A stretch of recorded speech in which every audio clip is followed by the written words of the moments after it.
I thought I would go ahead and do this astrology ramble before I do my next pick a card.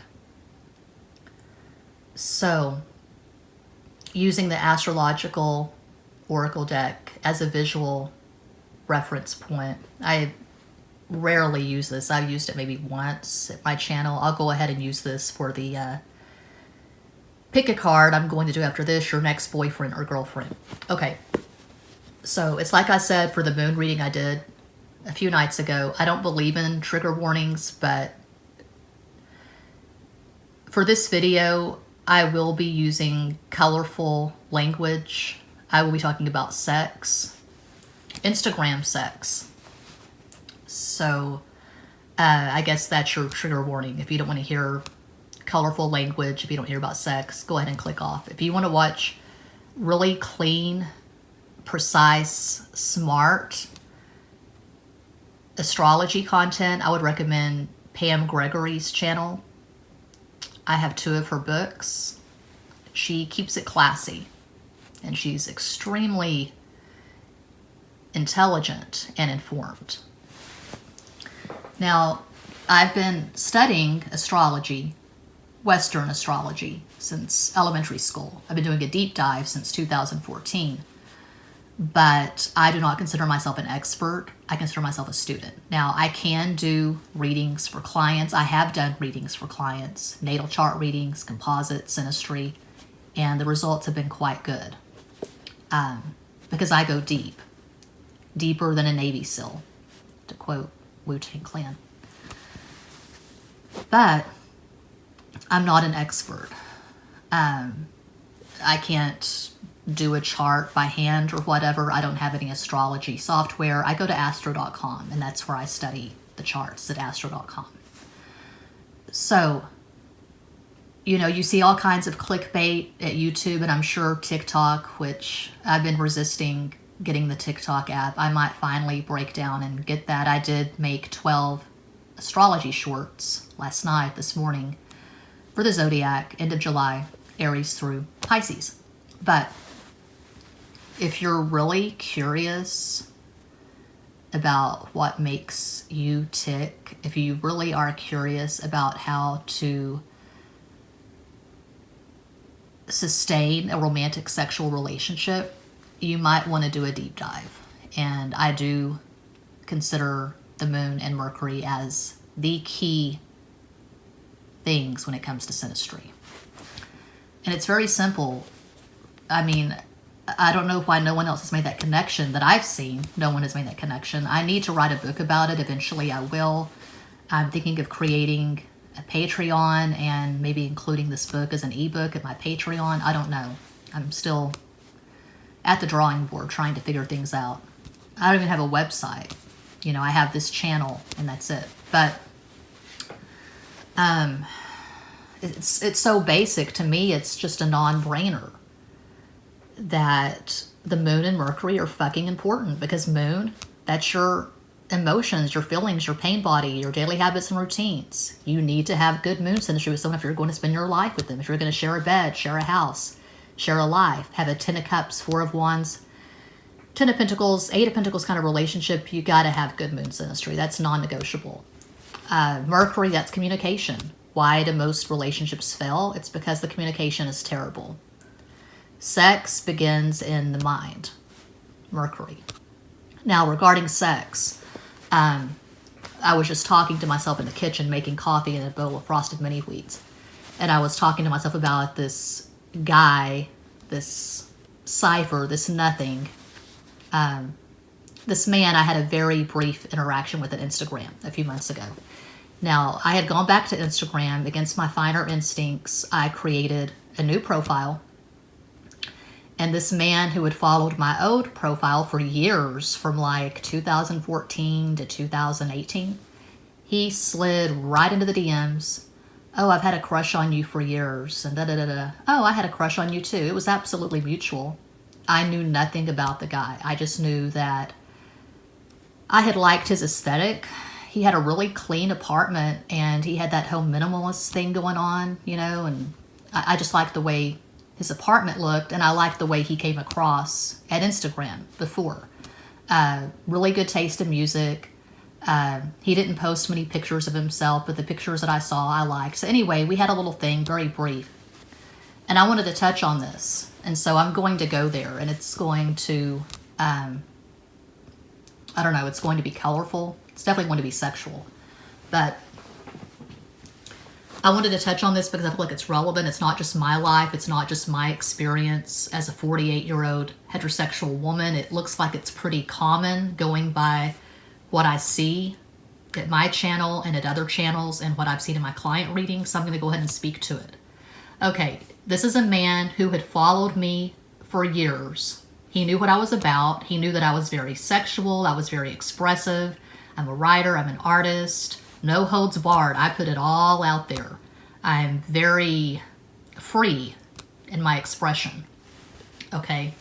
He knew my politics. He knew that I'm a published writer. He knew that I'm an artist. He knew that I take these dramatic selfies. You know, I pay attention to the background and the lighting and all of that because I am an artist. So he knew my sense of humor, my politics, am I repeating myself? He had a very good idea about who I was, the kind of woman that I am. But that wasn't enough. Well, he wanted to date me, but that was complicated because, as I say so often in this channel, I've been living in my ex-husband's guest bedroom for 5 years. So, you know, I can't just date. I've been in hermit mode for 5 years, and I'm very, very grateful. I have no plans of getting out of hermit mode anytime soon. I'm very grateful my life is what it is right now because I have time to myself, to heal, to read, to study, to focus on my channel, my clients, my growth, so forth. So anyway, knowing all that he knew about me, that wasn't enough. There was an audition process. To be really blunt, he wanted to know if I squirt. Do you squirt? Do you enjoy giving blowjobs? And the reason why this is so prevalent, this hypersexualized audition kind of thing, I don't know how to even describe it, but it seems like an audition process. It's very common. I'm not special. I'm not unique in this. I feel like this is so prevalent because of pornography. And I mean, for years, I've been absolutely anti-censorship, pro-freedom of expression, pro-sex work, all of that. But the older I get, the more I look around, I'm seeing the fallout. I'm seeing the repercussions of being pro-sex and oh yeah, there's nothing wrong with doing the webcam or OnlyFans. You know, it's good to embrace your sexuality and do whatever you want. I'm seeing the repercussions, you know. It's like the video, the channel that I recently promoted in the community tab, Tentacle Croissant, Richard Grannon, and Pierre XO. They have this webcast thing where they talk. They have an honest dialogue. And it's like they were saying in the video that I promoted at my channel in the community tab.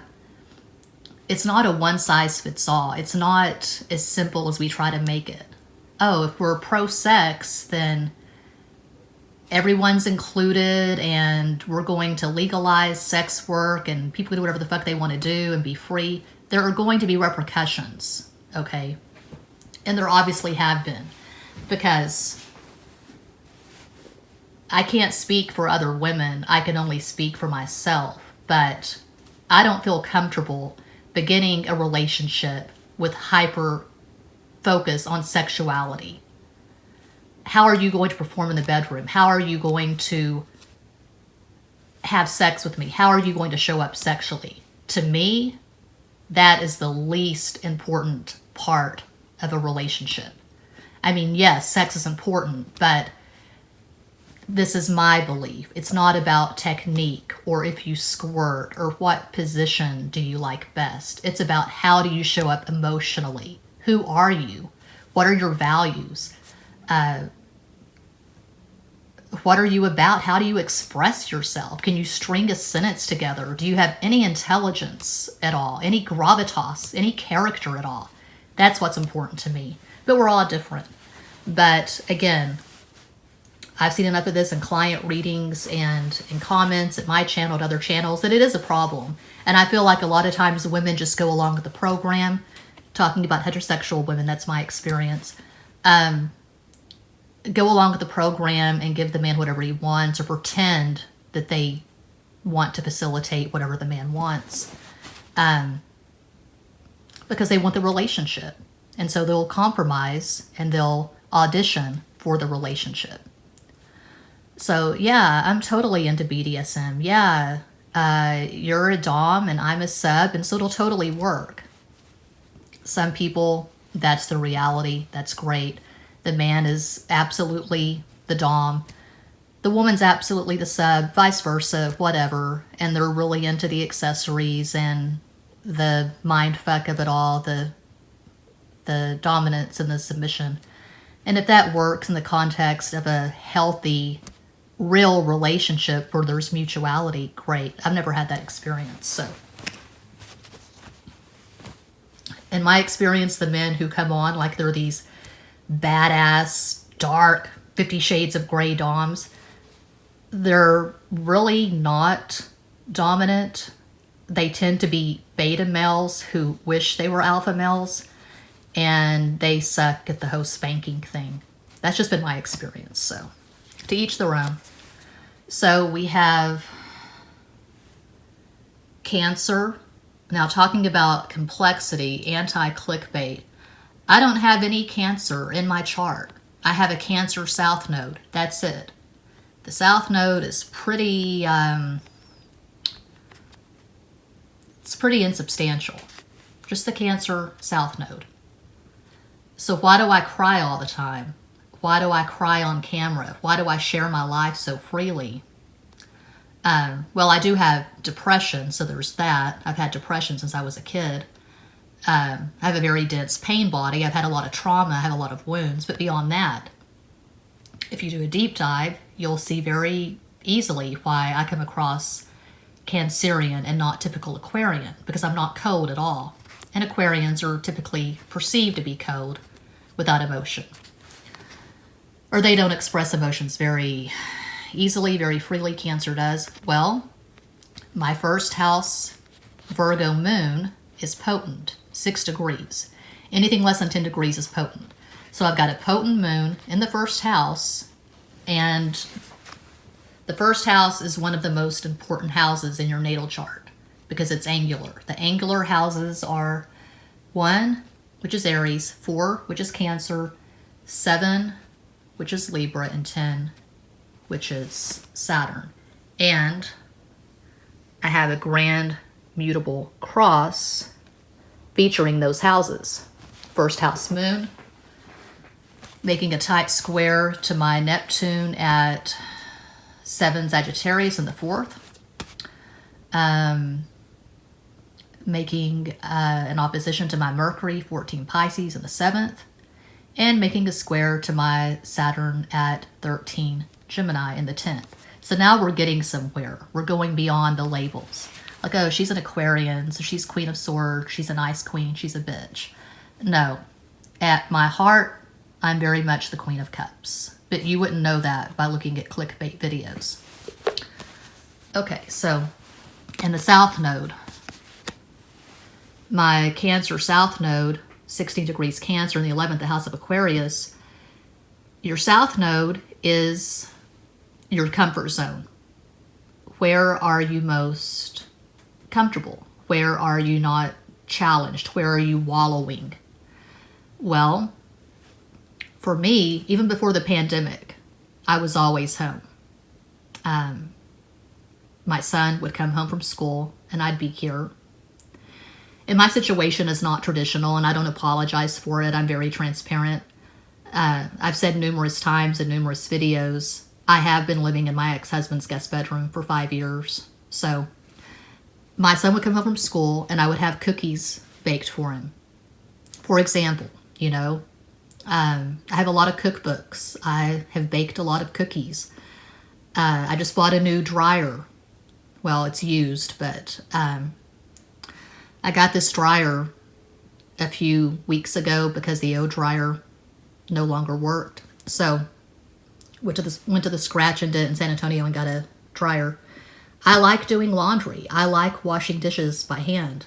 That's where I hide. That's where I'm comfortable. Being on camera is very excruciating for me. I notice every flaw because I have Virgo rising and I've got stuff in Capricorn. I notice every flaw. I see my hair. I see my makeup. I see my facial expressions and I think, oh, I should be smiling more there. I'm very harsh with myself. So my North Node, where I am not comfortable at all, North Node's all about growth and pushing yourself. It's at 16 Capricorn in the 5th house, the house of Leo. Leo is about being on stage and camera. So there you go. Okay. Luna, the moon. Yes, I cried on camera doing my moon reading a few nights ago. I was talking about my mutable Grand Cross, and the larger point I wanted to make, which I don't think I really made in the video because I was crying too hard, is that it's just kind of magical to me. It's kind of beautiful how the mutable Grand Cross really showed up at that time in my life when I was 23 and pregnant with my daughter. Because my stepdad, who was an asshole, but he was also pivotal in my growth. And you have to acknowledge that. Otherwise, you just put yourself in victim mode and you stay there. And that's bullshit. I'm anti-staying in victim mode. My stepfather was a Virgo, so he's on my cross. My mom is a Gemini, so she's on my cross.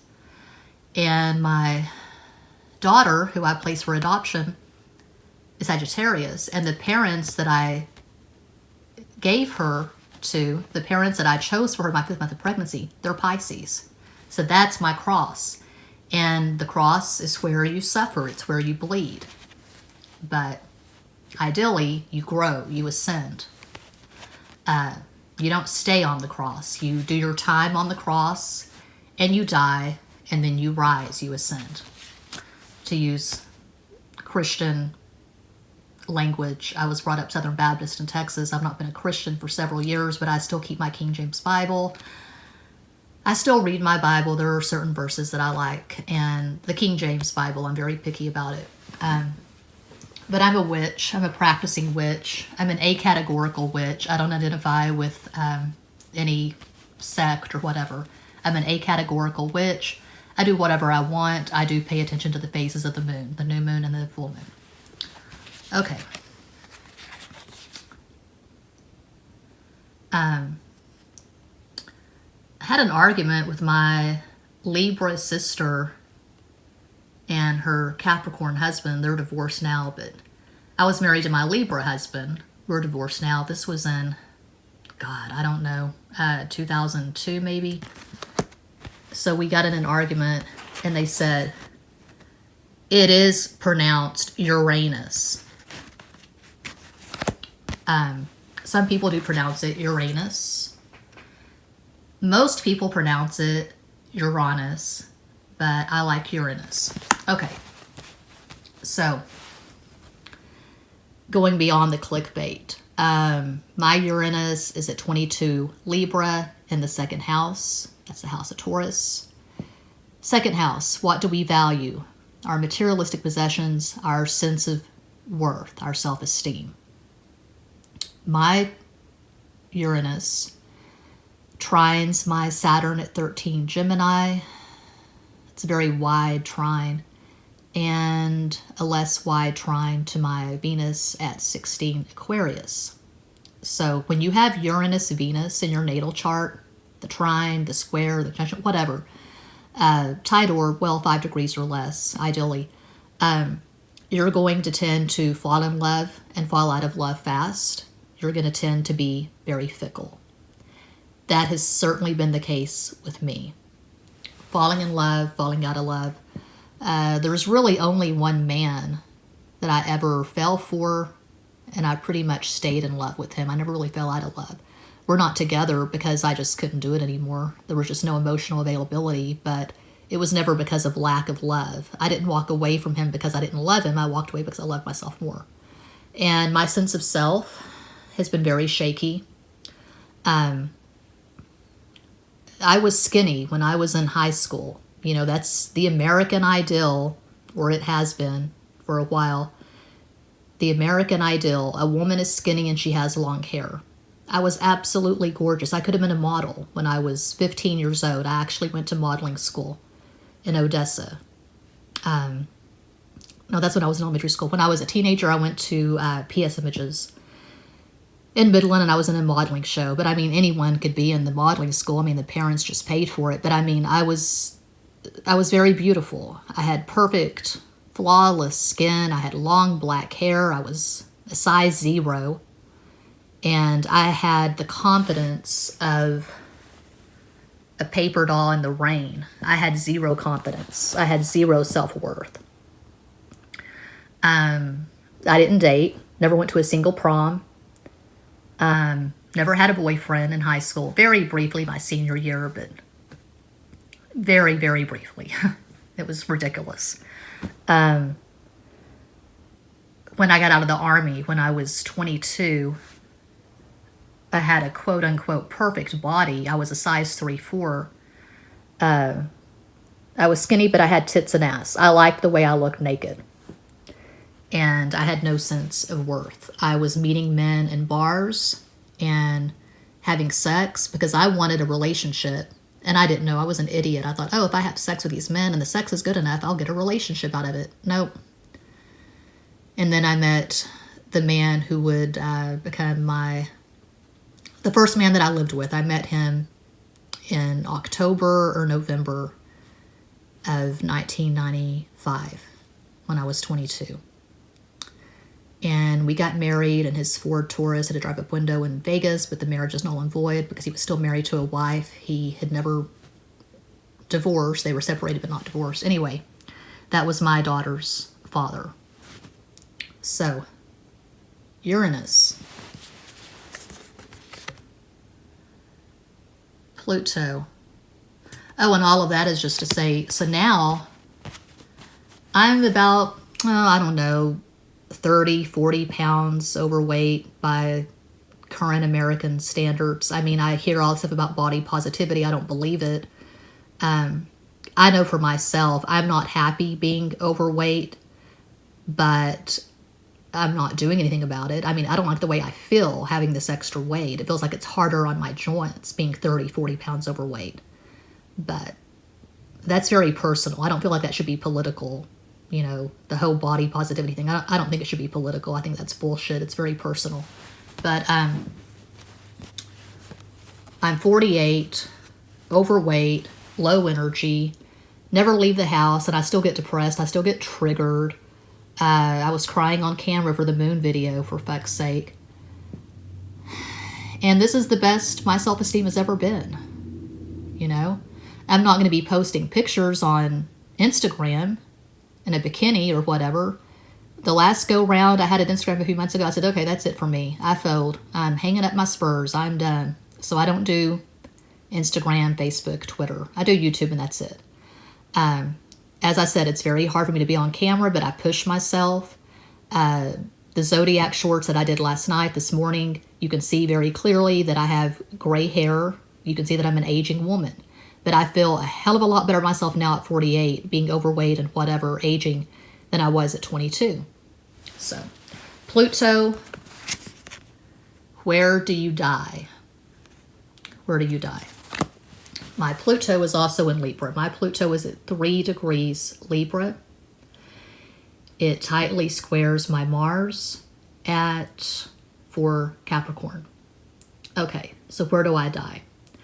I'm talking about the shadow. I'm talking about where do you hurt. Now, also you can look at Chiron, the wound, but that's very literal. Pluto is deep. Okay, where do you really fucking hurt? Well, for me, having Pluto in the second house, I have always struggled with the 5 of Pentacles, feeling like the world is a candy store and I'm a barefoot waif in the snow with my nose pressed against the candy store window. I know in the Rider Waite, it's 2 people outside a church, but I'm talking about a candy store. That was my cathedral. and it's a metaphor. The candy store is the world that I cannot access. All these lucky kids are inside getting whatever candy they want because I was born into poverty. I was born to working class Texans, 2 teenagers. When my mom was pregnant with me, she was out in a pecan grove picking bags of pecans for extra money. So my dad was a religious fanatic. When I was a toddler, my mom said there was a time when he was such a fanatic, he put all the money in the offering plate. She had to go to her parents, her working class parents, for grocery money. An early childhood memory of mine. I was about 3-4 years old. My parents had been in the den rolling money to take to the bank at Seymour, a few miles down the road. We were in this tiny town called Goree, Texas.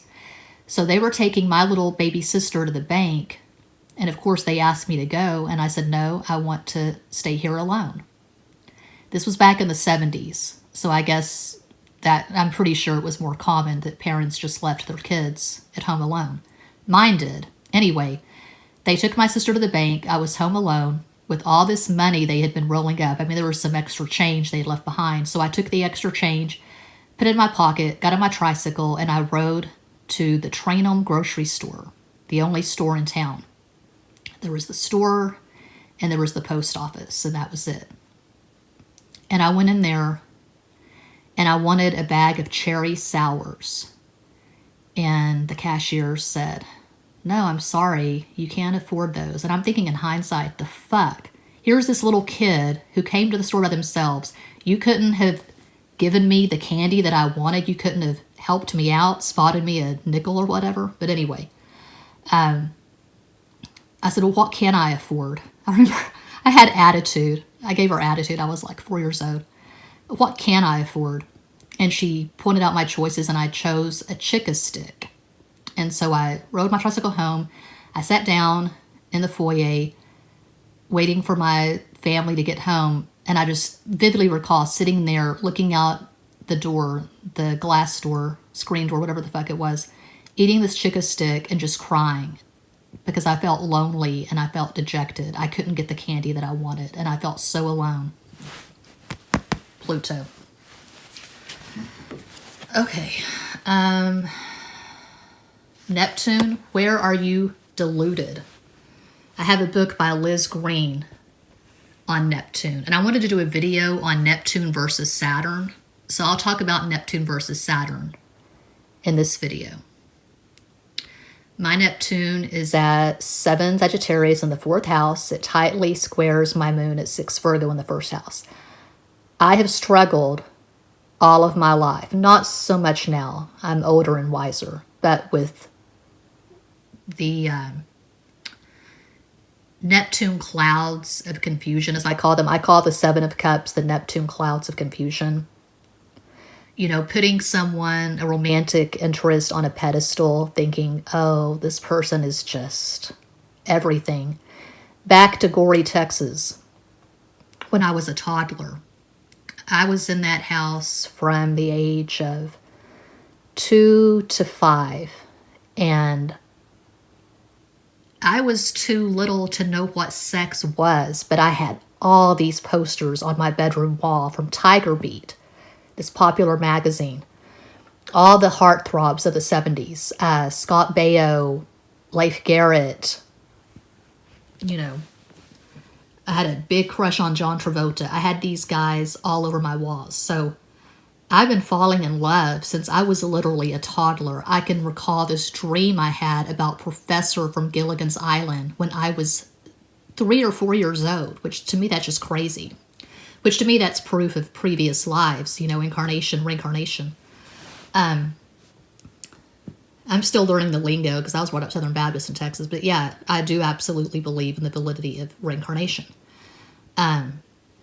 Because how does someone that little have romantic feelings or have crushes, you know? It's the limbic system. But anyway, I've always put my partners or my potential partners on pedestals, and I've looked through the rose-colored glasses. Even the man who was the catalyst for me starting this channel, who I last saw him in person, February 2018. I started this channel November 18th, 2018. So this channel is a Scorpio. And I thought he was my divine masculine. I went down all the twin flame rabbit holes, and I absolutely put that man on a pedestal. That's Neptune. It's very much about the 5D, the ideal. They call it the higher vibration of Venus. Bring me a higher love. That's Neptune. But it's not rooted in reality. Okay. And I was going to say versus Saturn. Saturn is where the rubber meets the road. Saturn is all about reality. Saturn is the lord of karma. Saturn is very entrenched in the 3D. You know, my belief is that we come down here to have a human experience. We come down here to learn. I'm not thinking outside the box there. There have been books written about this. There are numerous YouTube videos. I was watching Naya for years. Naya from Naya's Corner of the Universe. She went home recently, as they say. She left the earth for her real home. She died a few weeks ago. So, she talks about her NDE, her near-death experience. And that's pretty much what people who have NDE say, that they see the big picture, they go to the 5D and beyond, and they see that we choose to come down here to have a human experience. And so my belief is, if we choose to come down here for a human experience, how is it going to serve us if we're on planet Earth, but we're living in the 5D, focusing on the 5D all the time? And it's like a subscriber said in my latest, one of my recent community posts. I posted a link to a channel, my favorite channel, Tentacle Croissant. I'm not going to get into all of that here, but yes, there are limitations to the 3D, and you come down here, you're born to a certain race, a certain ethnicity, a certain gender. You're born in a certain kind of body. You're born to a certain ecological economic system. I was born to ignorant white trash. Oh God. I made a really good video. Then I had to make a slur. White trash. Yeah. I was born to working class white teenagers. This one person said they unsubscribed a few weeks ago because I dropped an R slur. I thought, what? Was it a racist slur? I don't make those. Well, I guess white trash is a racist slur. And the word that had offended her was retarded. So I'm not clean and precise and politically correct in my language. I'm not going to apologize for that. People can be triggered, people can be offended, people can unsubscribe. There are lots of people who are very careful with their language, and they play by the rules, and they're just very woke. Okay, so anyway, we come down here and we're born to whatever limitations we apparently choose. I was told for years that I had Native American ancestry. I was told that I had Cherokee on both sides. So you're a quarter Cherokee. And I felt all kinds of pride, because anyone who sees the name Rainwater, you think, oh, well, that's clearly a Native American name. No, it isn't. My little brother did research. He went to Ancestry.com. He paid for the DNA test.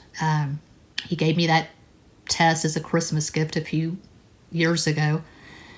Anyway, as it turns out, we don't have any Cherokee ancestry at all. Rainwater is not a Native American name. It's actually a British name, which makes zero fucking sense to me. And as it turns out, there is this picture on my maternal grandmother's mantle for years, this very interesting man in a frame. And I couldn't tell what he was. And when I say I couldn't tell what he was, I meant his ethnicity.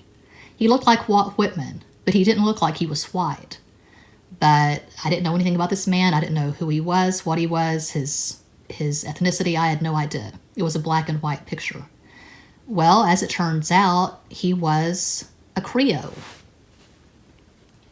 So we have Creole ancestry. I'm still white, but I have Creole ancestry. Creole, that's a mixture of French, Native American, and Black, African American. I have Creole ancestors who hung from trees in East Texas because they had money. This was in, I can't think of the dates, the 1920s maybe.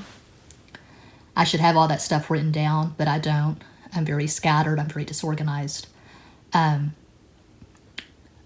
the bed that I sleep in belonged to a Creole ancestor.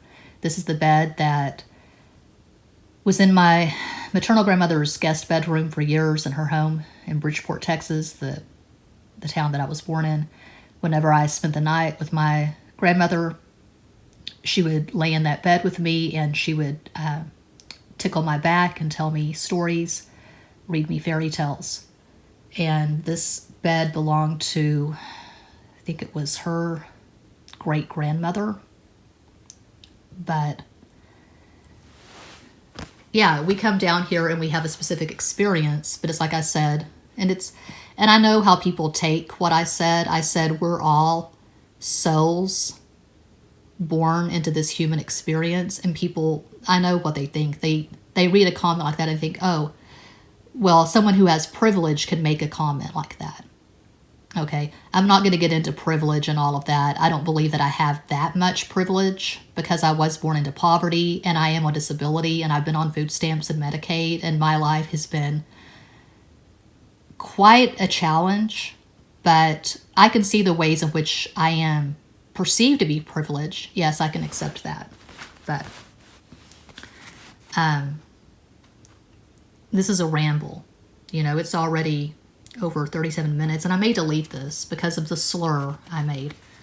Venus. Venus is not just about beauty, femininity, sexuality. What do we value? How do we love in a superficial way? I would say the moon and Pluto, that's how we love in a much deeper way. But Venus, superficial. What kind of music do you like? What kind of art do you like?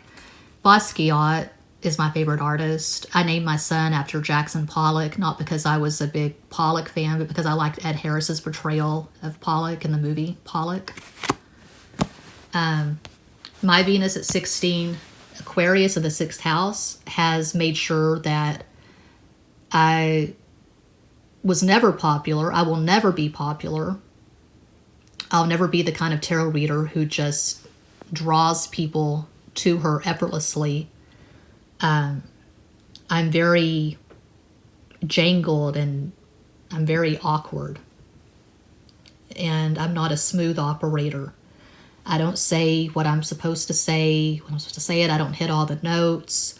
I'm not a good actress. I'm all about authenticity. And sometimes authenticity can be really fucking ugly. I keep it real. I do shadow work on the regular. If you're not sure what shadow work is, just listen to The Wall by Pink Floyd or Live Through This by Ho. Or maybe even Never Mind the Bollocks by the Sex Pistols, and you'll get an idea of what shadow work is. Okay. Jupiter. Okay. Jupiter is big. It's huge. Big king daddy of the cosmos. Where are you big? Where are you expansive? Where are you lucky? Jupiter is Vegas. It's the slot machine. You put in a quarter, a dollar, whatever, and ding, ding, ding, ding, ding. 3 sevens. You're a winner, baby.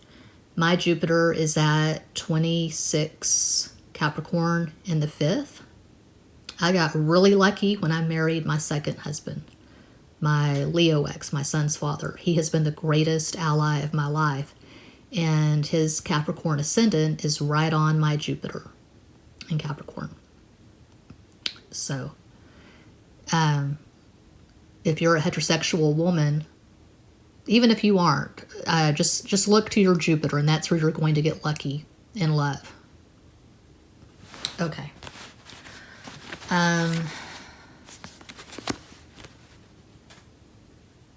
Sagittarius.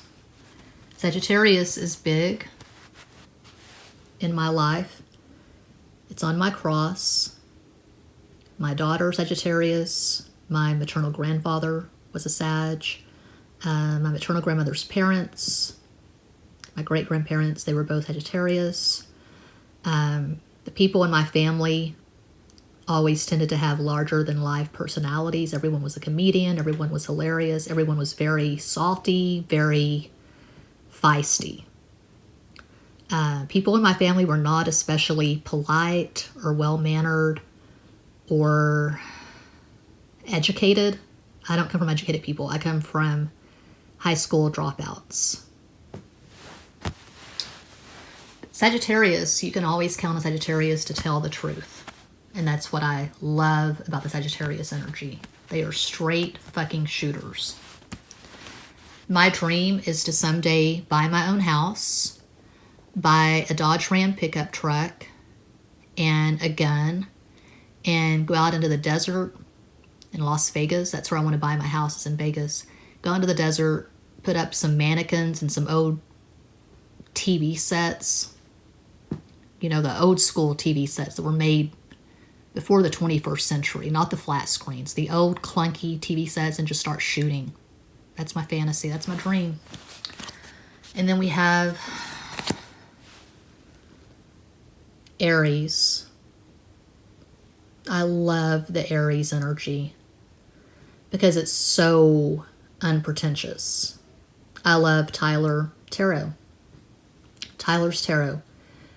That's really the only tarot channel that I watch for good reasons. I'm not watching for any other reason than that I truly enjoy Tyler's personality. I love that he trolls the trolls right back. He heckles the hecklers right back. That's comedy. He doesn't hide behind anything. He is exactly who he is, and I fucking love that.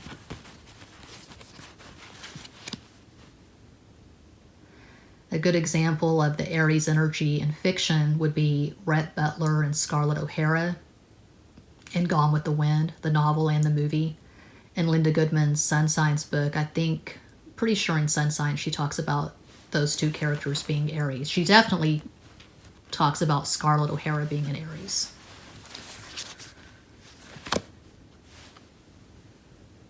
Libra, yeah, I struggle with this energy. I do. I guess because I have my Pluto and Uranus in Libra. My maternal grandmother is a Libra. My little sister is a Libra. Those have been very challenging relationships with me because, using my grandmother as an example, she was all about putting up a pretty facade, being very polite, giving the pretense of normalcy and, you know, what do the neighbors think? Let's put on a good show for the neighbors. I was always just starstruck, mesmerized, looking at the photo albums of my grandparents and my mom and her two little brothers and their pictures from the 50s and 60s. How every Easter, you know, my grandmother had the hat, the dress, the gloves, the matching purse and shoes, and she had these three kids who were just immaculate in their matching outfits. And as I got older, I realized that it was a myth, that they were not a happy, functional family at all. There was all kinds of skeletons in the closet. But Libra is about looking good. The neighbors come over and there's the illusion of the perfect house, the perfect family, and I can't really relate to that. Leo. I love the Leo energy. It's a common misconception, I think, that your opposite sign is the opposite of you. That's not it at all, because actually your opposite sign is your mirror. Leo is opposite Aquarius. Leo mirrors Aquarius. So, My ex drives me crazy, but I've noticed the things that he does that get on my nerves, those are things that I don't like about myself. Like he's always talking to himself and singing these goofy songs. I do the same thing. But with us, there's always been this tendency to kind of upstage each other, I guess. I mean, when we met, I was married to my Libra husband, actually. When I met the Leo, we met at T-Mobile in Albuquerque. We were both working there through a temp agency. Anyway, what drew me to him was his stories about his life in San Francisco and Oakland. He was a drug dealer and he played the drums in various rock bands. And he just had a very colorful, crazy life. Worked for the Hells Angels in Oakland. And I was drawn to that. And then he talked about this cable access show he had called To Face the Nation.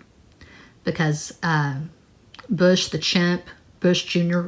was president at the time. And it was all, Bush and Cheney and the war and all that. And it was just a good time to make political parodies. So he had this show. And he was looking for writers and actors. And I said, well, I'm both. I can act and I can write. And that's how we fell in love, was working together on To Face the Nation. So yeah, Leo is not opposite Aquarius when it comes to temperament. Again, going by clickbait, common misconceptions and textbook astrology. Oh, Leo's very warm and extroverted and positive. And Aquarius can be very misanthropic. And although they say, oh, Aquarius loves all humanity, no, Aquarians can be misanthropes. Anyone can, but Aquarius is very cold, and Aquarius loves computers and technology. No, I mean, I'm an Aquarian, and I've never especially loved computers or technology. I'm always disgusted with it and befuddled by it and confused by it. But Leo likes to show off, and so does Aquarius. They have that in common. They like to show off. Okay. And they're stubborn as hell. Capricorn. If I could pick my two favorite signs in the zodiac, it would be Scorpio and Capricorn. Scorpio, at its highest vibration, thinking about my best friend, talking about diversity, again, back to the dialogue I had with a subscriber in the community post. My best friend is transgender, and he's a Scorpio. My son, my 13-year-old son, is a double Scorpio. He has Scorpio, sun and moon. At its highest vibration, Scorpio is about authenticity, being exactly who you are and not apologizing for it, not being an easier version of yourself to accommodate people, but being exactly who you are, walls to the fucking wall. Scorpio goes deep. Scorpio likes the truth. They have that in common with Aquarius, actually. Capricorn, they're just a badass. You can throw all kinds of shit at Capricorn, and they just keep on going. All the challenges of my life, all the ways that I have failed spectacularly, all the ways that I have been repressed, that I've repressed myself, that I've been oppressed, that I've oppressed myself. What shines, I think, brightest in my natal chart is my Mars at 4 Capricorn in the 5th. I've had all kinds of shit thrown at me. I could absolutely sit around and cry about being a victim because I've had some experiences. I'm censoring myself. I don't believe it serves any purpose to stay in victim mode and to cry. Well, you can't say that, that's triggering me. Or you can't do that, that's triggering me. I just feel like that's a cop-out to stay in that place of being a victim, to say that you're being hurt, you're being triggered, you're being oppressed. Well, what the fuck are you going to do about it? We got the cards we were dealt. What are you going to do about it? Don't expect society to accommodate you. Now, it's one thing to go out there and try to make change happen. I'm all about that. But until the change comes, until the 3D matches up to your 5D expectations, how are you going to survive in the 3D? How are you going to take care of yourself? How are you going to be a badass? That's what I'm talking about. That's Capricorn.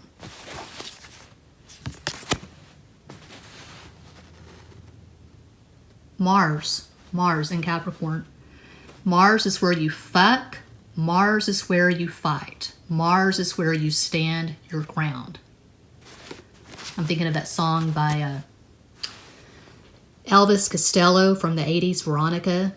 You can call me anything you like, but my name is Veronica. Asserting yourself.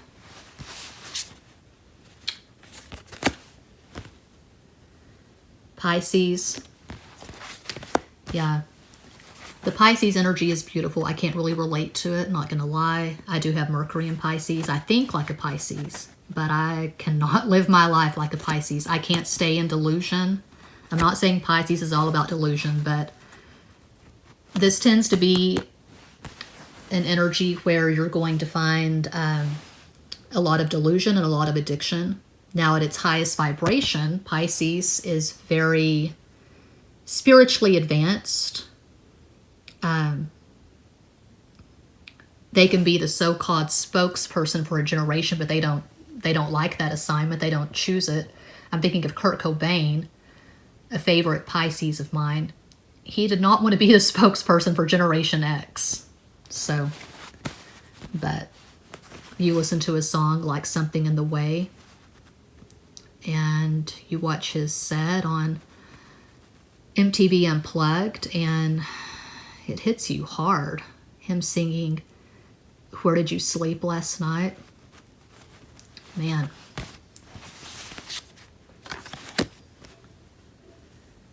Oh, trying to be all fancy about Saturn. Saturn's not fancy. Saturn is not a fancy font. There is no pretension whatsoever about Saturn. Saturn's not trying to impress you. Saturn is trying to kick your ass into the middle of next week. Now, I can't really wrap my brain around this, but when I was a kid and I wouldn't wake up, my mom would pour cold water on me. I cannot even imagine pouring cold water on my sleeping son.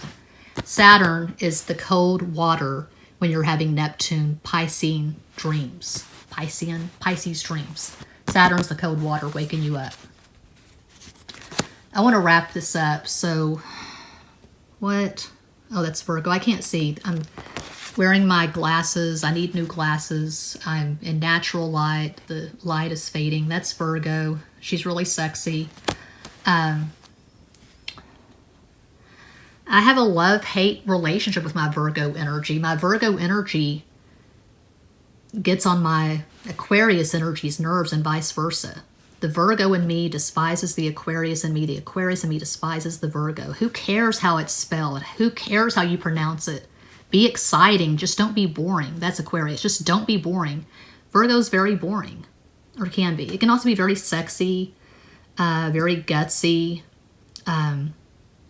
Virgos can be badasses, you know. What they have in common with Aquarius is they're going to do what they want to do. They might put on a show like they're going along with the program, but at the end of the day, Virgo's going to do exactly what they want to do, and they're not going to, well, they might apologize for it, but they're going to do what they want to do. Okay. Talked about Scorpio.